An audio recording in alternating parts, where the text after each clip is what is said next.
পৃথিবী যখন পাপে ডুবে গেছে, যখন সত্যকে উপহাস করা হচ্ছিল আর মূর্তির সামনে মাথা নত করাই হয়ে উঠেছিল সভ্যতার পরিচয়, ঠিক তখনই আল্লাহ একজন মানুষকে দাঁড় করালেন পুরো একটি জাতির বিরুদ্ধে। এটা কোনো কল্পকাহিনী নয়, এটা ইতিহাস, কোরআনে সংরক্ষিত, আল্লাহর বাণীতে প্রমাণিত। নূহ আলাইহিস সালাম ও মহাপ্লাবনের কাহিনী, সতর্কবার্তা, ত্যাগ, প্রত্যাখ্যান, ধৈর্য আর শেষ পর্যন্ত সত্যের অবধারিত বিজয়ের গল্প। আপনি দেখছেন ইতিহাসের পাঠশালা, যেখানে ইতিহাস কথা বলে আর ওহী সাক্ষ্য দেয়। আল্লাহ তাআলা সূরা নূহ ৭১ আয়াতে বলেন, নিশ্চয়ই আমি নূহকে তার জাতির কাছে প্রেরণ করেছি। তুমি তোমার জাতিকে সতর্ক করো তাদের কাছে যন্ত্রণাদায়ক শাস্তি আসার আগে। লক্ষ্য করুন, শাস্তির আগে সতর্কবার্তা, ধ্বংসের আগে সুযোগ। আল্লাহ কখনো সতর্ক না করে শাস্তি দেন না। নূহ আলাইহিস সালামকে পাঠানো হয়েছিল এমন এক জাতির কাছে যারা ধীরে ধীরে তাওহীদ থেকে সরে গিয়ে শিরকে ডুবে গিয়েছিল। সূরা নূহ ৭১-২৩ তাদের মূর্তিগুলোর নাম এসেছে ওয়াদ, সুয়া, ইয়াগুস, ইয়াউক ও নসর। তাফসীরকারগণ বলেন, এরা একসময় নেককার মানুষ ছিল। তাদের স্মরণ করতে করতে একসময় মানুষ তাদের মূর্তি বানায়, আর ধীরে ধীরে সেই স্মরণই রূপ নেয় ইবাদতে। ইতিহাস সাক্ষী, ভক্তি যখন সীমা ছাড়ায় তখন তা শিরকে পরিণত হয়। কত বছর দাওয়াত দিয়েছেন নূহ আলাইহিস সালাম? সূরা আল আনকাবুত ২৯-১৪। তিনি তাদের মাঝে অবস্থান করেছিলেন ১০০০ বছর হতে ৫০ বছর কম, অর্থাৎ ৯৫০ বছর। ভাবুন, প্রায় ১ সহস্রাব্দ। প্রজন্মের পর প্রজন্ম বদলেছে, কিন্তু তিনি থামেননি। তিনি বলেছেন সূরা নূহ ৭১-২-৩, হে আমার জাতি, আমি তোমাদের জন্য স্পষ্ট সতর্ককারী। তোমরা আল্লাহর ইবাদত করো, তাকে ভয় করো এবং আমার আনুগত্য করো। বার্তা ছিল একটাই, এক আল্লাহর ইবাদত। কিন্তু প্রতিক্রিয়া কি? সূরা নূহ ৭১-৭, যখনই আমি তাদের ডেকেছি যাতে তুমি তাদের ক্ষমা করো, তারা তাদের আঙুল কানে ঢুকিয়ে দিয়েছে, কাপড়ে নিজেদের ঢেকে নিয়েছে, জেদ ধরে থেকেছে এবং চরম অহংকার করেছে। তারা শুধু অস্বীকার করেনি, ইচ্ছাকৃতভাবে শুনতেই চায়নি।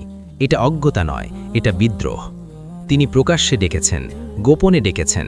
সূরা নূহ ৭১-৮-৯, আমি তাদের প্রকাশ্যে আহ্বান করেছি, তারপর ঘোষণা করেছি এবং গোপনেও কথা বলেছি। সব কৌশল প্রয়োগ করেছেন, কোমলতা, সতর্কতা, আশা, ভয় সবই ছিল। তিনি তাদের ইস্তেগফারের দাওয়াত দিলেন, বললেন, তোমরা তোমাদের রবের কাছে ক্ষমা চাও, তিনি আকাশ থেকে প্রচুর বৃষ্টি বর্ষণ করবেন, সম্পদ ও সন্তান দ্বারা সাহায্য করবেন, বাগান ও নদী দান করবেন। সূরা নূহ ৭১-১০-১২। তওবা শুধু আখিরাত নয়, দুনিয়ার বরকতের দরজাও খুলে দেয়। কিন্তু সমাজের নেতারা কি করল? সূরা হুদ ১১-২৭, আমরা তো তোমাকে আমাদের মতোই একজন মানুষ দেখি, আর আমরা দেখি তোমার অনুসারীরা আমাদের নিম্ন স্তরের লোক। তারা দরিদ্র মুমিনদের ছোট করল। ইতিহাসে বারবার দেখা যায়, সত্য প্রথমে গ্রহণ করে বিনয়ীরা, অহংকারীরা নয়। তারা তাকে পাগল বলল। সূরা আল কামার ৫৪-৯, তারা আমাদের বান্দাকে অস্বীকার করল এবং বলল, সে তো এক উন্মাদ। যখন যুক্তি শেষ হয়ে যায় তখন চরিত্র হনন শুরু হয়। কিন্তু নূহ আলাইহিস সালাম ভাঙেননি। ৯৫০ বছরের দাওয়াত, কত অপমান, কত প্রত্যাখ্যান। কল্পনা করুন, আপনি মানুষকে ডাকছেন আর তাদের সন্তানরা শিখে বড় হচ্ছে ওই বৃদ্ধ লোকটাকে এড়িয়ে চলবে। অবশেষে একদিন ওহী এলো, সূরা হুদ ১১-৩৬, তোমার জাতির মধ্যে যারা ইতিমধ্যে ঈমান এনেছে তারা ছাড়া আর কেউ ঈমান আনবে না, সুতরাং তাদের কাজকর্ম নিয়ে দুঃখ করো না। দরজা বন্ধ হয়ে গেছে, রহমতের সময়সীমা শেষ। তারপর এলো এক অদ্ভুত নির্দেশ, নৌকা বানাও। সূরা হুদ ১১-৩৭, আমার তত্ত্বাবধানে ও আমার নির্দেশে তুমি নৌকা নির্মাণ করো। চারদিকে শুকনো ভূমি, নদী নেই, সমুদ্র নেই, আর তিনি বিশাল এক জাহাজ বানাচ্ছেন। উপহাস তো হবেই। সূরা হুদ ১১-৩৮, তার জাতির নেতারা যখনই তার পাশ দিয়ে যেত তারা তাকে উপহাস করত। কল্পনা করুন, এক বৃদ্ধ নবী হাতুড়ি হাতে কাঠ পিটছেন, পাশে অল্প কয়েকজন মুমিন, আর পুরো সমাজ হাসছে। নূহ আলাইহিস সালাম বললেন, তোমরা যদি আমাদের উপহাস করো, আমরাও তোমাদের উপহাস করব যেমন তোমরা করছো। অর্থাৎ এখন হাসো, খুব শীঘ্রই বাস্তবতা বুঝবে। এটা ছিল ত্যাগ, সামাজিক বয়কট, অপমান, শারীরিক পরিশ্রম, তবুও অবিচল আনুগত্য। তারপর এলো সেই সংকেত, সূরা হুদ ১১-৪০, যখন আমার আদেশ এলো এবং চুল্লি উছলি উঠল। তাফসিরে এসেছে এটি ছিল আলামত। মাটির নিচ থেকে পানি ফেটে বের হতে শুরু করল। শুধু আকাশ নয়, জমিনও পানি উগরে দিল। আল্লাহ বললেন, প্রত্যেক প্রাণীর এক জোড়া, তোমার পরিবার, তবে যার বিরুদ্ধে সিদ্ধান্ত হয়ে গেছে, এবং মুমিনদের ওঠাও। ঈমানদার ছিল অল্প। এখানেই ঘটে সবচেয়ে হৃদয় বিদারক দৃশ্য। নূহ আলাইহিসসালামের নিজের ছেলে জাহাজে উঠল না। সূরা হুদ 11:42। ঢেউ পাহাড় সম, জাহাজ চলছে উত্তাল স্রোতে। তিনি ডাকছেন, হে আমার পুত্র, আমাদের সঙ্গে ওঠো, কাফিরদের সঙ্গে থেকো না। ছেলে বলল, আমি পাহাড়ে আশ্রয় নেব, তা আমাকে রক্ষা করবে।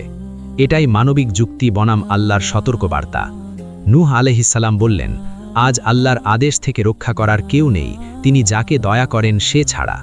তারপর ঢেউ এসে তাদের মাঝে পর্দা ফেলল, সে ডুবে গেল। একজন বাবা তার ছেলের ডুবে যাওয়া দেখলেন, কিন্তু সত্যের পথ ছাড়েননি। তিনি আল্লাহর কাছে আরজি করলেন, আমার রব, সে তো আমার পরিবারভুক্ত। সূরা হুদ 11:45।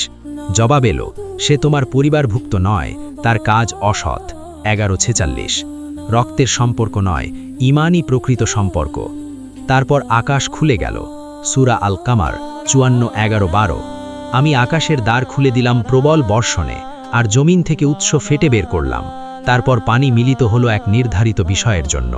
চারদিকে পানি, পাহাড় ঢেকে যাচ্ছে, সভ্যতা ভেসে যাচ্ছে, আর নৌকা ভেসে চলছে আমাদের চোখের সামনে। 54:13। আল্লাহর তত্ত্বাবধানে। যারা হাসছিল তারা এখন আশ্রয় খুঁজছে, যারা উপহাস করেছিল তারা এখন চিৎকার করছে, কিন্তু সময় শেষ। এটা ছিল আকস্মিক বিপর্যয় নয়, 950 বছরের প্রত্যাখ্যানের পরিণতি। অবশেষে বৃষ্টি থামল, পানি নেমে গেল। সূরা হুদ 11:44। হে জমিন, তোমার পানি গিলে ফেলো, হে আকাশ, থেমে যাও। পানি কমে গেল, সিদ্ধান্ত কার্যকর হল। নৌকা স্থির হল জুদি পর্বতে। একটি জাতি শেষ, ইতিহাস রিসেট হলো কয়েকজন মুমিন দিয়ে। নূহ আলাইহিসসালাম সব হারিয়েছেন, সামাজিক সম্মান, দীর্ঘ জীবনের আরাম, এমনকি নিজের সন্তান, কিন্তু সত্য টিকে গেছে। এখন প্রশ্ন, মহাপ্লাবনের পর কি হলো? মানবজাতি কিভাবে নতুন করে শুরু করল? নূহ আলাইহিসসালামের শেষ দোয়া কি ছিল, যা আজও আমাদের শিক্ষা? ঝড় থেমেছে, কিন্তু আসল শিক্ষা এখনো শুরুই হয়নি।